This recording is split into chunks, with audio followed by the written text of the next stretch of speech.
Hello Official 嘅讀者大家好，我係 Anson 羅欣婷，我而家喺澳門嘅上葡京參與 Vivienne Westwood 嘅珠寶展覽。如果用一首歌去形容今次嘅展覽啦，我會用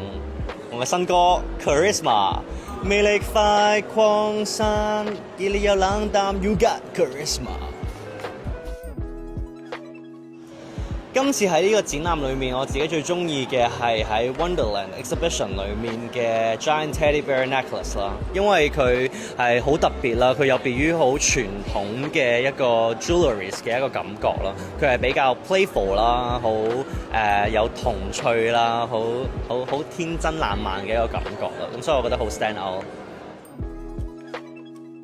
其實今次呢一個 exhibition 咧，我覺得成個展覽都係不能錯過嘅，因為每一個區域咧都係有佢唔同嘅 historical background 啦，亦都有唔同嘅一啲民族色彩啊，甚至 social issues 啊，甚至係唔同嘅一啲 everyday materials 用咗喺每件唔同嘅作品度啦。咁所以我覺得係十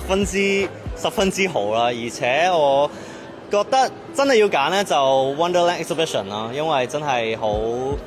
天真爛漫、開開心心，好 cute 咯，好可愛啦，就好似我嘅神徒咁，又 cute 又可愛。拜拜。